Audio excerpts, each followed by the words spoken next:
दुनिया में जब भी हम कोई काम करते हैं, चाहे वो बिजनेस से रिलेटेड काम हो या अपनी लाइफ से जुड़ा काम, हम हमेशा सिर्फ दो चीज़ों पे बात करते हैं। पहली, व्हाट मतलब क्या, और दूसरी, हाउ मतलब कैसे। और जो सबसे ज़्यादा ज़रूरी तीसरी चीज़ होती है, उसे तो हम बिल्कुल ही भूल जाते हैं। ये शुरू करते हैं हमारी आज की book summary start with why, जिसको लिखा है साइमन सिनेक ने। स्टार्ट विथ वाई जो बुक है, वो शुरू ही तीसरी बात से होती है। साइमन सिनेक का कहना है कि किसी भी चीज़ का व्हाट एंड हाउ से भी ज़्यादा ज़रूरी होता वाई। यानी आप जो भी काम कर रहे हो वो क्यों कर रहे हो, ये जानना बहुत ज़्यादा ज़रूरी है। अक्सर लोग इस बुक को इसलिए नहीं पढ़ना चाहते हैं कि उन्हें लगता है कि ये बुक तो सिर्फ बिजनेस के लिए है, और ऐसा बिल्कुल नहीं है। आप लाइफ में कुछ भी काम कर रहे हो, उसके लिए वाई जानना बहुत ज़रूरी है। इस बुक में हम आज बहुत कुछ नया सीखने वाले हैं। तो आइए शुरू करते हैं पहले चैप्टर के साथ। Chapter 1 starting with why. इस चैप्टर में हम एक गोल्डन सर्किल के कंसेप्ट को समझने वाले हैं, जो हमें बताएगा कि आखिर वाई इतना ज़रूरी क्यों है। इसी क्या वजह है कि वाई, व्हाट और हाउ से भी ज़्यादा ज़रूरी है। जिस गोल्डन सर्किल की हम बात कर रहे हैं, उसमें बेसिकली 3 सर्किल बनाए जाते हैं, एक के अंदर एक, जिसमें वाई, हाउ और व्हाट लिखा हुआ होता है। इसमें जो सबसे बाहर का सर्किल होता है, वो व्हाट को रिप्रेजेंट करता है। अगर हम किसी कंपनी का एग्जाम्पल ले, तो उसका व्हाट होगा उसका कोई प्रोडक्ट या सर्विस। जैसे सैमसंग मोबाइल बनाती है और भी बहुत कुछ बनाती है, तो ये उसका प्रोडक्ट है। या जैसे आप किसी भी कंपनी के सिम में रिचार्ज करते हैं, बदले में वो आपको सर्विस देते हैं, तो इन कंपनियों का जो प्रोडक्ट और सर्विस होती है, वो आती है व्हाट में। अब जो दूसरा सर्किल होता है, वो होता है हाउ का। मतलब अब ये जो कंपनियां हैं, जो प्रोडक्ट या सर्विस बेचती है, उनकी जो भी प्रोसेस होती है बनाने की या सर्विस देने की, या फिर उनकी स्ट्रेटजीज, ये सब चीज़ें हाउ वाले सर्किल में आती है। और जो आखिरी और सबसे अंदर का सर्किल होता है, वो होता है वाई का। मतलब क्यों। इसमें इन कंपनियों का मकसद, बिलीफ, पर्पज छिपा हुआ होता है, जो इन्हें ये काम करने के लिए मोटिवेट करता है। सिनेक ने कई सारी कंपनियों को ऑब्जर्व किया।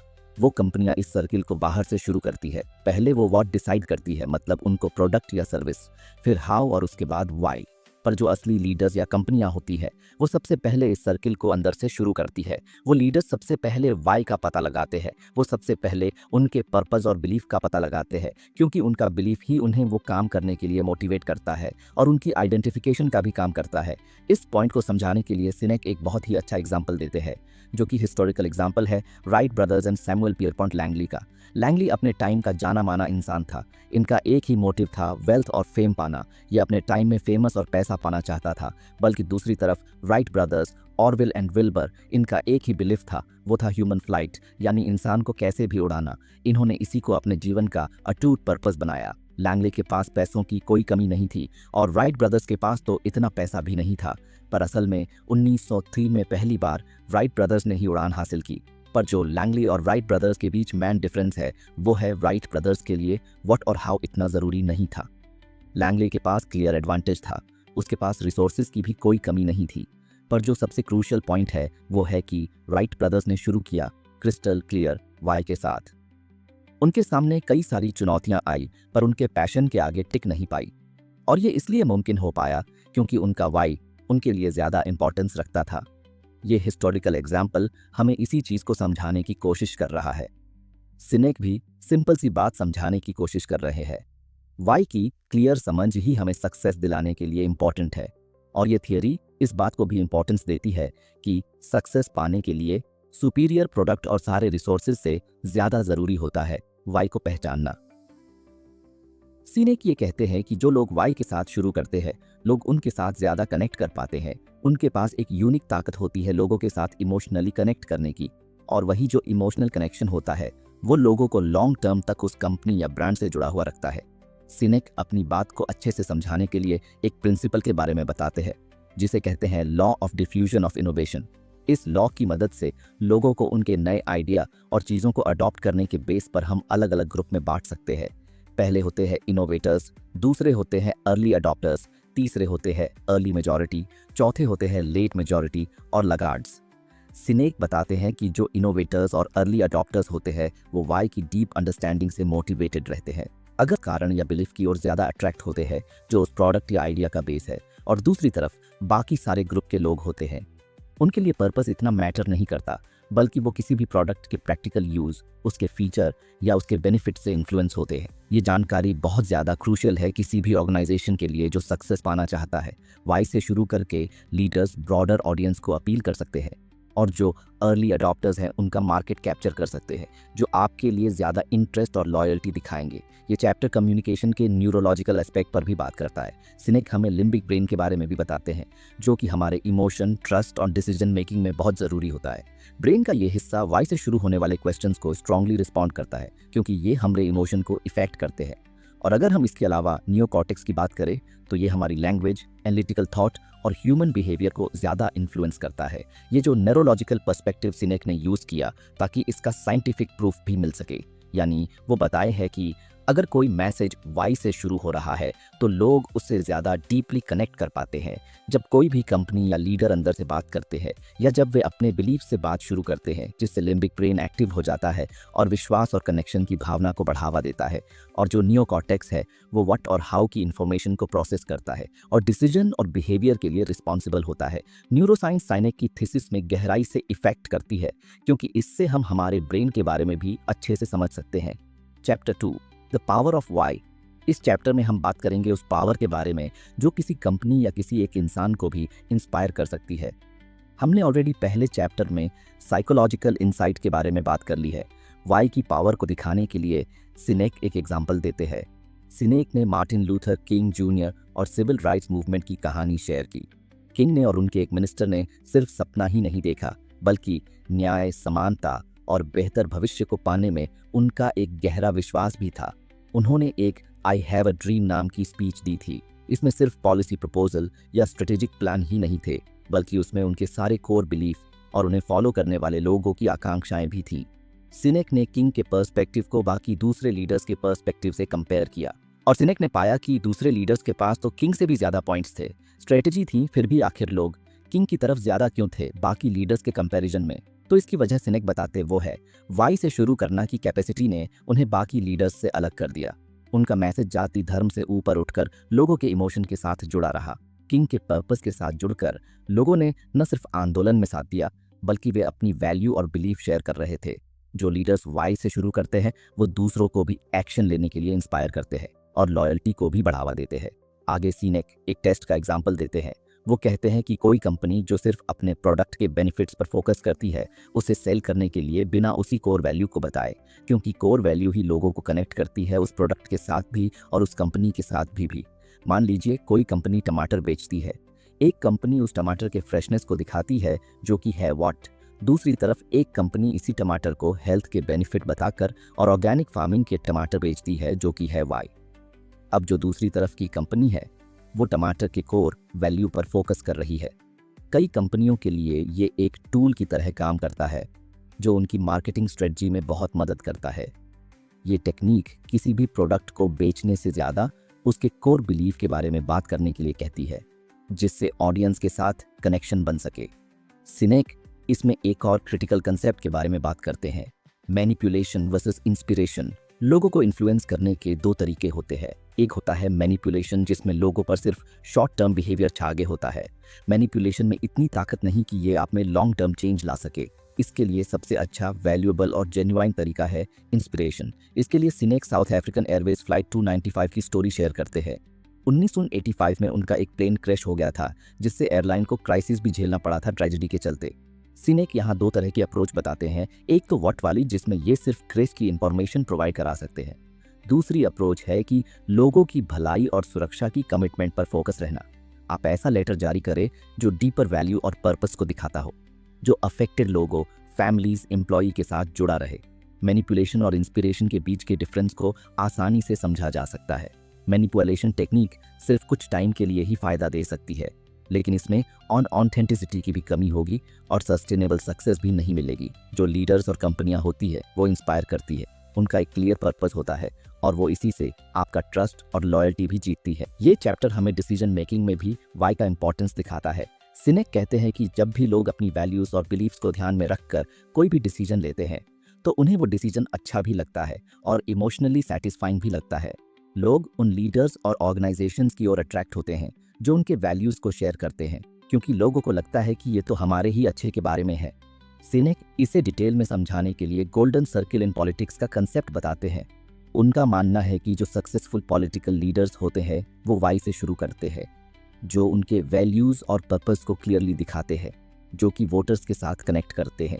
और ऐसा करके ये लीडर्स एक आंदोलन क्रिएट करते हैं, लोगों को सिर्फ कुछ पॉलिसीज़ के लिए नहीं बल्कि उनके पीछे छिपा पर्पस के कारण एकजुट होने के लिए इंस्पायर करते हैं।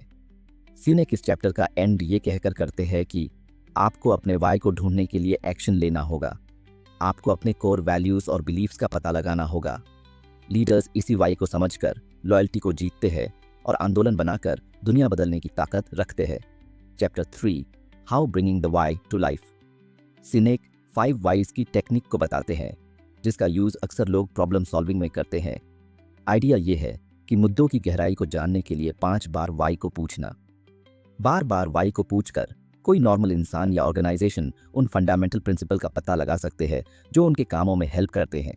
इस चैप्टर में सिनेक वाई और हाउ की कंसिस्टेंसी को भी इंपॉर्टेंस देते हैं। सिनेक का मानना है कि किसी भी लीडर्स और ऑर्गेनाइजेशन को सक्सेस पाने के लिए गाइडिंग प्रिंसिपल यानी हाउ को कोर बिलीफ्स यानी वाई के साथ अलाइन करना पड़ेगा। और जब इन दोनों यानी वाई और हाउ की लेयर्स के बीच गैप ज़्यादा होने लगती है तो लोगों के बीच विश्वास की कमी होने लगती है, लोगों में भ्रम बढ़ जाता है। वाई और हाउ को एक साथ अलाइन करने के लिए सिनेक एक एप्पल कंपनी का एग्जाम्पल देते हैं। कंपनी का वाई है अलग तरह से सोचना और भाग दौड़ से अलग चलना, और उनका हाउ यूज़र फ्रेंडली प्रोडक्ट्स बनाना है, साथ में नई टेक्नोलॉजी का यूज़ करके। वाई और हाउ के अच्छे कनेक्शन की वजह से ही एप्पल ने इतनी अच्छी सक्सेस पाई है। इस चैप्टर में सिनेक हाउ को भी अच्छे से समझते हैं। सिनेक 2 तरह के लीडर्स के बारे में बताते हैं। पहले वो जो अधिकार के साथ लोगों का नेतृत्व करते हैं, और दूसरे वो जो ऑथेंटिसिटी के साथ नेतृत्व करते हैं। जो लीडर्स अधिकार से नेतृत्व करते हैं वो लोगों को इन्फ्लुएंस करने के लिए उनके पद का यूज़ करते हैं, और दूसरी तरफ वो लीडर्स है जो ऑथेंटिसिटी के साथ नेतृत्व करते हैं और ये अपने काम, ट्रस्ट, बिलीफ से लोगों को इन्फ्लुएंस करते हैं। ऑथेंटिसिटी के साथ नेतृत्व को समझाने के लिए Sinek Herb Kelleher, the co-founder of Southwest Airlines, का एग्जाम्पल बताते हैं। कैलेहर ने न केवल कंपनी के पर्पस वाई के बारे में बताया बल्कि इसके वैल्यूज हाउ को भी जिया। उन्होंने एक कमिटमेंट करी positive and enjoyable workplace culture के लिए, और उन्होंने लो कॉस्ट ट्रैवल पर भी फोकस किया। हाउ और वाई को भी अच्छे से अलाइन किया। साउथवेस्ट एयरलाइंस न केवल अपने कम किराए के लिए बल्कि अपने मनोरंजन और कस्टमर सेंट्रिक अप्रोच के लिए भी जानी जाती है, जिसने इसे एयरलाइन बिजनेस में अलग बनाया। Chapter 4, what, communicating the why. Sinek का कहना है कि कंपनी वाट पर बहुत ज़्यादा फोकस करती है, यानी वो अपने प्रोडक्ट या सर्विस के बारे में ज़्यादा फोकस करते हैं, बल्कि उन्हें अपने वाई पर ज़्यादा फोकस करना चाहिए। अच्छे लीडर्स भी व्हाट से बचते हैं और उनके वैल्यूज़, पर्पस और बिलीफ्स को ज़्यादा जोर देते हैं। सिनेक ने टिपिंग पॉइंट की कंसेप्ट पेश की, जिसमें इस बात पर जोर दिया गया कि किसी आंदोलन या विचार को फैलाने के लिए इसे एक क्रिटिकल मास तक पहुंचना चाहिए। इसके लिए वाइड ऑडियंस तक वाई को इफेक्टिवली कम्युनिकेट करने की ज़रूरत है। राइट ब्रदर्स के एग्जाम्पल को यह समझाने के लिए दोबारा देखा गया है कि कैसे उनकी सफलता न केवल पावर्ड फ्लाइट हासिल करने में थी बल्कि ह्यूमन फ्लाइट की संभावना में उनके विश्वास को इफेक्टिवली कम्युनिकेट करने में भी थी। इस चैप्टर में सिनेक कम्युनिकेशन में लैंग्वेज के इम्पैक्ट को भी बताते हैं। वो एक कंसेप्ट को बताते हैं जिसे कहते हैं inside out versus outside in. Inside out communication का मतलब है जब कोई ऑर्गेनाइजेशन प्रोडक्ट के प्रोसेस, फीचर और स्पेसिफिकेशन के बारे में बात करती है, और इसके उल्टे outside in communication customer perspective, need और एस्पिरेशन से शुरू होती है। सिनेक का कहना है कि successful organisation outside in communication को प्रायोरिटी देती है। सिनेक एप्पल के famous marketing campaigns think different का एग्जाम्पल देते हैं। अपने प्रोडक्ट्स की टेक्निकल स्पेसिफिकेशंस पर फोकस करने के बजाय एप्पल ने क्रिएटिविटी, इनोवेशन एंड आइडियल को चुनौती देने के वैल्यूज़ पर जोर दिया। यह कैंपेन क्लाइंट्स के साथ गहरे स्तर पर जुड़ गया, जिससे एप्पल की ब्रांड लॉयल्टी में योगदान हुआ। Chapter 5, putting it into practice, applying the why. Sinek 5C का कंसेप्ट बताते हैं, जो हमें पूरी फ्रेमवर्क बताता है कि कैसे हम वाई को प्रैक्टिस में ला सकते हैं। 5C के अंदर क्लैरिटी, डिसिप्लिन, कंसिस्टेंसी, ऑथेंटिसिटी और कोहेरेंस आते हैं। हर सी हमें वाई को लाने के लिए ज़रूरी है। इमेजिन कीजिए कि आप एक क्लब चला रहे हैं और आप चाहते हैं कि हर कोई यह जाने कि आपका क्लब क्यों अस्तित्व में है और इसका क्या मतलब है। क्लैरिटी, इसका मतलब है कि यह इंश्योर करना कि आपका क्लब ऑसम क्यों है। इस बारे में आपका मैसेज बहुत क्लियर और समझने में आसान होना चाहिए। आपके क्लब के लोग और बाहर के लोगों में इससे जुड़ा कोई कंफ्यूजन नहीं होना चाहिए। डिसिप्लिन, यह आपके क्लब के मुख्य विचारों पर लंबे समय तक टिके रहने जैसा है। भले ही चीज़ें मुश्किल हो जाएं या लोग चीज़ों को अलग तरीके से करने का सुझाव दें, आप अपने क्लब के पर्पस के प्रति सच्चे रहते हैं। कंसिस्टेंसी, इमेजिन कीजिए कि यदि आपके क्लब में सुपर फ्रेंडली होने जैसी कोई अच्छी थीम होती। कंसिस्टेंसी ये सुनिश्चित करने के बारे में है कि आपका क्लब जो कुछ भी करता है, जैसे क्लब के अंदर आप एक दूसरे से कैसे बात करते हैं से लेकर आप दूसरों को इसके बारे में कैसे बताते हैं तक, ये हर समय एक ही शांत एनवायरनमेंट जैसा है। ऑथेंटिसिटी, ऑथेंटिक होने का अर्थ है वास्तविक और सच्चा होना। अपने क्लब में यदि आप कहते हैं कि आप पूरी तरह टीम वर्क के बारे में हैं, तो आप वास्तव में उसी तरह काम करते हैं। ये सिर्फ एक शो नहीं है, आपका क्लब वास्तव में ऐसा ही है। ये ईमानदारी लोगों को आपके क्लब पर भरोसा करने में मदद करती है। कोहिरेंस, अपने क्लब में हर चीज़ को एक पजल की तरह एक साथ फिट करने के रूप में कोहिरेंस के बारे में सोचें। लीडर्स, आप जिस तरह से काम करते हैं और आप अपने क्लब के बारे में कैसे बात करते हैं, यह सब समझ में आना चाहिए और साथ मिलकर काम करना चाहिए। ये आपके क्लब को मजबूत और एकजुट बनाता है। तो सरल शब्दों में, ये सुपर क्लियर होने, आपके क्लब में जो विश्वास है उस पर कायम रहने, हमेशा उन बिलीव्स के हिसाब से काम करने, वास्तविक होने और ये इंश्योर करने के बारे में है कि आपके क्लब में सब कुछ एक साथ समझ में आता है। इस तरह आपका क्लब इसमें शामिल सभी लोगों के लिए एक शानदार और भरोसेमंद जगह बन जाता है। तो फ्रेंड्स, ये थी हमारी आज की बुक समरी। आपको कैसी लगी कमेंट करके ज़रूर बताएं और धन्यवाद आपका समरी एंड तक सुनने के लिए। एक ऐसी बुक को